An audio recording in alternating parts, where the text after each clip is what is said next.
Hi guys, my name is Nonima Digela. Welcome to my YouTube channel. So today I want us to talk about Ramsipile's cross-examination. Damn you, damn you, damn you, damn you. Yes, yes. Anyway, before we do that, guys, please make sure you do not forget to like, to share, to comment. And most importantly, please make sure you are subscribed on the channel. Please make sure you are watching the videos up until the end and you are watching the ads that are coming through. When you are doing that, you will be supporting this channel financially and in numbers. Thank you so much. I really appreciate you. Now, let's get into this situation. The day Ramusipele confronted the lies about the party that never was. Okay, I loved it. In a courtroom thick with tension already, a single question would determine the fate of a narrative built on a scent. A story told by one man, Constable Sizwe Zungu, now stood on trial itself. Now stood a trial on trial itself because what? Let's bring them exhibits. Let's bring them exhibits into the front row. Oh, so yesterday, Advocate Ramusipile rose from his seat with a calm, deliberate, certainly expressions, man. He was like, I'm doing this.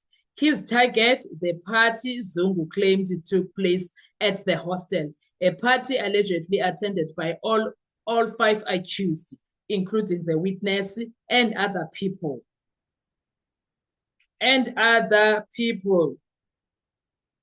So Ramsipile stepped forward and was like, let's do this. Let's do this.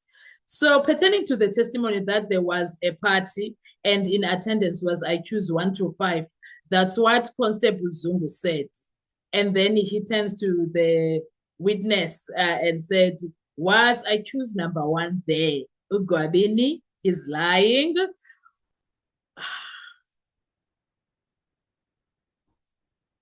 He's lying. One by one, Ramusipile held up Zungu's claims like a fragile glass, and Gwabini smashed each piece with the same 2 words. I choose number 2, he's lying. I choose number 3, he's telling lies. I choose number 4, he's lying. I choose number 5, he's lying. But Ramusipile wasn't finished. He wanted the source of the lie exposed publicly and decisively. Did you host a party attended by your homeboys, Constable Zungu, including I choose number 1 to 5? I'm sure the eyes were now on Gwabini in that courtroom and people were like, and Gwabini was like, when he responded, there was never a party. There was never a party. Boom! Boom, shabarara, boom, shabarara. There was never a party. With that single line, the entire Jamboree narrative, the backbone of Zungu's original story began to crumble.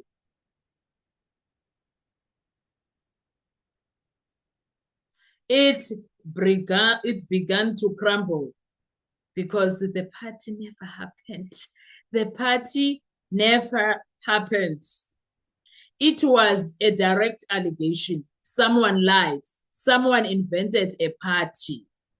And someone tried to tie 5 men to a crime through hearsay and fiction. Storyteller, Zungu the liar, Constable Zungu, Constable Sizwe Sikumbuzo Zungu lied. He created a fiction.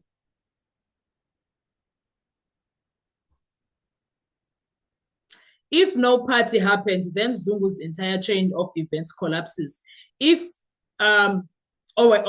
means his testimony is unreliable, possibly fabricated, and that has profound implications for the state case. Because the judge needs to question everything now. He needs to question everything. He needs to question the police investigations. He needs to question the prosecutors' acceptance of this.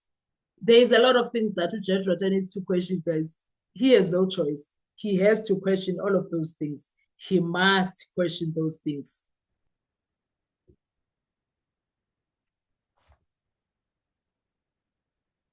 Ramasipile closing his file with controlled confidence, Kesana, as he was like, I'm done with this shit. Oh, I'm so done with this shit. And so on that day, the courtroom witnessed the dismantling of a story that had survived for years. The party that supposedly brought killers together may never have existed at all. So there was no party. That's what Zungu is saying. Zungu, imagine this. Oh, okay. Let it sink in that Zungu, Gwabini Zungu, is the one that invited the people. But he comes to court and say, no, the last time I saw this person was in 2017. Sorry, was in 1998. And then again, he made a surprise visit in 2017. 2017, that's when he made a surprise visit. So there is no 2020, there is no 2014 here.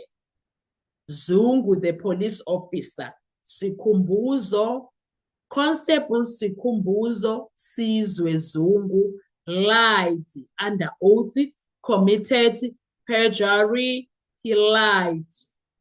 The question is, what's going to happen to him? What needs to happen to him at this point? Someone needs to open a case against him. Someone needs to open a case against him because he lied under oath. Oh, he lied, Mtanam. He lied. He needs to be dealt with. He needs to be dealt with. We can't allow him to go as if nothing happened. Ramasipile destroyed the party story live in court, guys. Live in court, Ramasipile destroyed that party story. And Gwabini said he is lying one by one. There is nothing, there is no one that can come back from that. And those Ramasipile, I must say, he delivered one of the most explosive cross-examination of the Senzo Meyiwa case also. That's what he did there. And he pressed Ugwabini on the infamous party at the hostel story. The same story, Constable Sizwe Zungu claimed he linked I Choose 1 to 5 together on the day Senzo Meyiwa was killed. But today, the narrative collapsed.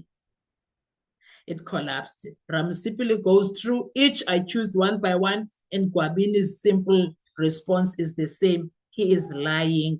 He is telling lies. There was never a party. There is no coming back from that. That moment was definitely one of the most defining turning points in the entire trial. Ramasipile, surgical cross-examination, Gwabini's total rejection of the party narrative, and what does that mean for Constable Zungu's credibility? Why the state's version may now be under extreme pressure?